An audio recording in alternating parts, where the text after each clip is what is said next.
दोस्तों, अगर आप दिल्ली एनसीआर में रहते हो तो ये स्टोरी आपको रात भर नींद नहीं आने देगी, क्योंकि ये सिर्फ कहानी नहीं, ये एक ऐसी बिल्डिंग की है जो हर साल नए लोगों को निगल लेती है। मेरा नाम है अर्जुन। मैं नोएडा सेक्टर 62 में एक स्मॉल इट कंपनी में काम करता था। Normal life, office, metro, PG.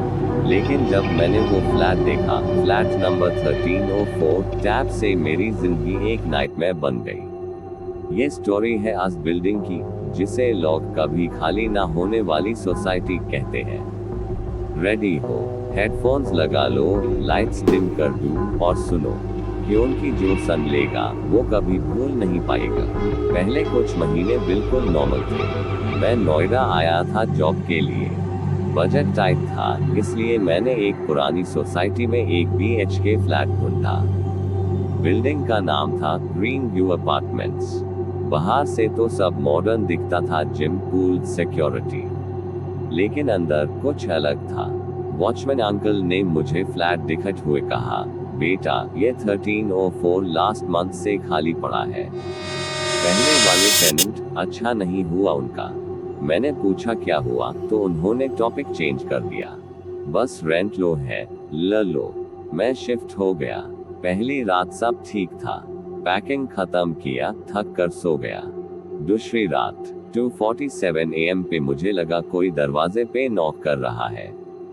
धीरे धीरे मैं उठा, दरवाजा खोला, बाहर कोई नहीं, सिर्फ कॉरिडोर का अंधेरा। तीसरी रात बाथरूम में शावर चलते हुए मुझे लगा कोई मेरे पीछे खड़ा है। मिरर में देखा सिर्फ मैं, लेकिन फील हो रहा था कि कोई सांस मेरे कंधे पे पड़ रही है। मैंने सोचा, टेंशन मत ले अर्जुन, नया घर है, एडजस्टमेंट लगेगा। लेकिन फिर कॉल्स शुरू हुए। पहला कॉल आया 3:33 AM पे, अननोन नंबर। मैंने उठाया। एक औरत की बहुत धीमी, रोती हुई आवाज, अर्जुन, मुझे बाहर निकाल दो, यहाँ बहुत अंधेरा है। मैं शॉक्ड। कौन? Wrong number. कॉल कट हो गया। अगली सुबह मैंने वॉचमैन से पूछा, इस बिल्डिंग में कोई औरत रिसेंटली गायब हुई है? वॉचमैन का चेहरा उतर गया। बेटा, मत पूछो। पहले फ्लैट में एक लड़की रहती थी, नाम था प्रिया, सॉफ्टवेयर इंजीनियर। एक दिन रात को चिल्लाई थी बहुत। सुबह उसका रूम खाली था, सिर्फ उसका फोन पड़ा था, स्क्रीन पे टाइम लॉक था, 3:33। मैं हंस दिया। अंकल, आप डराने की कोशिश कर रहे हो, लेकिन अंदर से डर लग रहा था। दिन गुजार गए, साइंस बढ़ते गए। मेरे फ्रिज में दूध खुद ब खुद खत्म हो जाता। मैं तो रोज नया लाता। रात को 3 बजे के बाद मेरे बेड के नीचे से स्क्रैचिंग साउंड आती, जैसे कोई नेल्स से फ्लो खोद रहा हो। एक रात मैं लेट ऑफिस से आया। लिफ्ट में लाइट्स फ्लिकर कर रही थी। लिफ्ट रुक गई 13th फ्लोर पे, और इंटरेस्टिंग बात यह है कि बिल्डिंग में 13th फ्लोर नहीं थी, लेकिन लिफ्ट वहां रुक गई। दरवाजा खुला, बाहर कॉरिडोर बिल्कुल सेम था, लेकिन लाइट्स रेड कलर की थी। मैं जल्दी से बटन दबाया, लिफ्ट नीचे आई। घर पहुंचकर मैंने अपने दोस्त रोहन को कॉल किया, जो मेरे पुराने दोस्त दिल्ली में रहते थे। मैंने पूरी बात बताई। रोहन बोला, अर्जुन, ये सब इग्नोर मत कर, मैं कल आ रहा हूँ तेरे पास, साथ में प्रीस्ट लेके आऊंगा। उस रात मैं सोया नहीं। 3:08 बजे लाइट्स ऑफ किए। 3:33 AM शार्प मेरा फोन बजने लगा। Same unknown number. इस बार स्पीकर पे लगाया।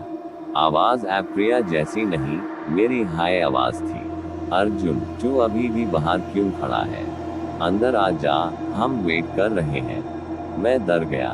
रूम के अंदर कोई नहीं था। फिर मैंने नोटिस किया मेरा रिफ्लेक्शन मिरर में थोड़ा लेट मूव कर रहा था, जैसे 2 सेकंड पीछे। सुबह रोहन आया, उसके साथ एक और पंडित जी थे। पंडित जी ने फ्लैट देखा और बोला, ये जगह कर्स्ड है, यहाँ एक औरत की आत्मा फंसी हुई है। 2018 में उसने खुदकुशी की थी इसी फ्लैट में। उसके बाद हर टेनेंट 40 से 45 दिन में गायब हो जाता है, या फिर बदल जाता है। उन्होंने पूजा की, मंत्र पढ़े, लेकिन जब उन्होंने 1304 का नंबर बोला तो पूरा फ्लैट ठंडा हो गया। AC ऑफ था, फिर भी टेम्परेचर 10 डिग्री गिर गया। पंडित जी का चेहरा सफेद बैठ गया। बेटा, ये आत्मा अकेली नहीं है।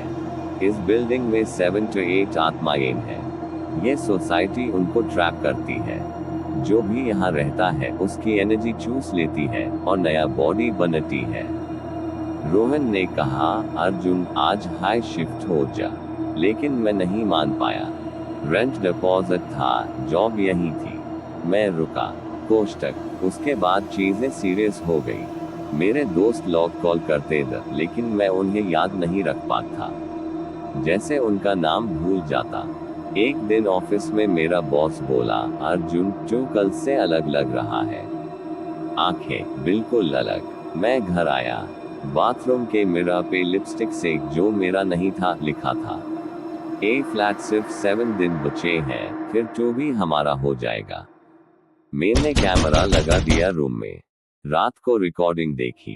3:33 AM पे बेड पे मैं सोया हुआ दिखाई दिया। फिर धीरे से एक और फिगर मेरे ऊपर चढ़ गया, बिल्कुल मेरे जैसा, लेकिन आंखें सफेद। वो मेरे मुंह पे हाथ रख के कुछ बोल रहा था। रिकॉर्डिंग में आवाज नहीं थी, सिर्फ स्टैटिक। अगली सुबह मैं उठा तो मेरे हाथों पे स्क्रैच मार्क्स थे, जैसे किसी ने जोर से पकड़ा हो। रोहन फिर आया। इस बार वो अकेला नहीं था, उसके साथ 2 और दोस्त थे। हम सब ने डिसाइड किया रात भर जगेंगे और रिकॉर्डिंग करेंगे। रात 12 बजे से हम बैठे। Lights on. 1:30 बजे तक सब नॉर्मल। फिर लाइट्स फ्लिकर हुए।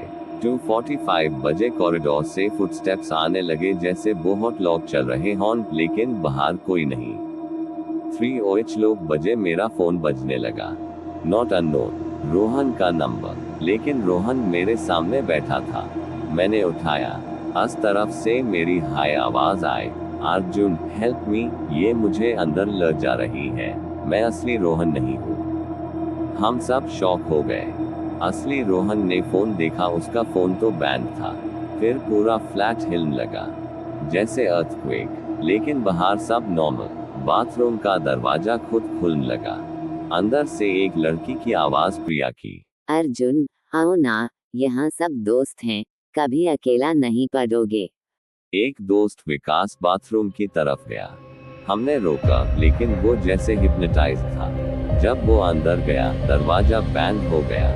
अंदर से चिल्लाने की आवाज आई विकास की। फिर आवाज बदल गई। ऐप वो प्रिया जैसी लग रही थी। दरवाजा खोला तो विकास वहां खड़ा था, मुस्कुराते हुए, लेकिन उसकी आंखें बिल्कुल सफेद। उसने कहा, ए फ्लैट हम सब साथ हैं। हम तीनों भागने लगे। मैं, रोहन और दूसरा दोस्त सुमित लिफ्ट तक पहुंचे, लेकिन लिफ्ट 13 फ्लोर पे अटैक गई। दरवाजा खुला, बाहर वही रेड कॉरिडोर। वहां बहुत सारे लोग खड़े थे, सब मेरे जैसे दिखते, लेकिन आंखें सफेद। प्रिया भी थी इनमें। प्रिया ने धीरे से कहा, अर्जुन यहाँ टाइम नहीं गुजरता, बस हम हैं हमेशा। तुम्हें भी यहाँ आना है। रोहन ने मुझे धक्का दिया और बोला, भाग। हम स्टेयर्स से नीचे भेज। पूरा बिल्डिंग जैसे जिंदा हो गया था। हर फ्लोर से आवाजें आ रही थी, नॉक, विस्पर्स, नाम लेके बुलाना। मैं ग्राउंड फ्लोर पे पहुंचा। वॉचमैन वहां नहीं था, सिर्फ उसकी कैप पड़ी थी। उसके अंदर से खून टपक रहा था। बहुत मुश्किल से मैं बाहर निकला। रोहन और सुमित अंदर रह गए। सुबह पुलिस आई। मैंने बताया सब। उन्होंने फ्लैट चेक किया। 1304 बिल्कुल नॉर्मल था, कोई साइंस नहीं। लेकिन पुलिस रिपोर्ट में लिखा था, tenant Arjun Sharma missing since last night. Flat में 2 फोन्स, माइल दोनों स्क्रीन पे, time lock at 3:33 AM। A flat में नोएडा से बाहर चला गया हूँ, लेकिन हर रात 3:33 बजे मेरा नया फोन बजता है। Unknown number. मैं उठाता नहीं हूँ, लेकिन आवाज बाहर से आती है, मेरे हाई फ्लैट के दरवाजे से। अर्जुन, हम वेट कर रहे हैं, वापस आ जा। दोस्तों, अगर आप नोएडा या दिल्ली में किसी पुरानी सोसाइटी में फ्लैट देख रहे हो, स्पेशली ग्रीन व्यू जैसी, नंबर चेक कर लो। अगर 1304 हो तो मत लेना, क्योंकि वो फ्लैट कभी खाली नहीं होती। जो लोग वहां जाते हैं वो वहां हाई रह जाते हैं, हमेशा। स्टोरी खत्म नहीं हुई है दोस्तों, ये अभी भी चल रही है। अगर आपने भी ऐसा कुछ एक्सपीरियंस किया हो नोएडा दिल्ली में, तो कमेंट में जरूर बैठो। पार्ट 2 चाहिए? लाइक करो, शेयर करो और चैनल सब्सक्राइब कर लो विद बेल आइकॉन। रातें अकेली मत देखना और फोन साइड मत रखना। गुड नाइट, या शुड आई से सी यू एट 3:33।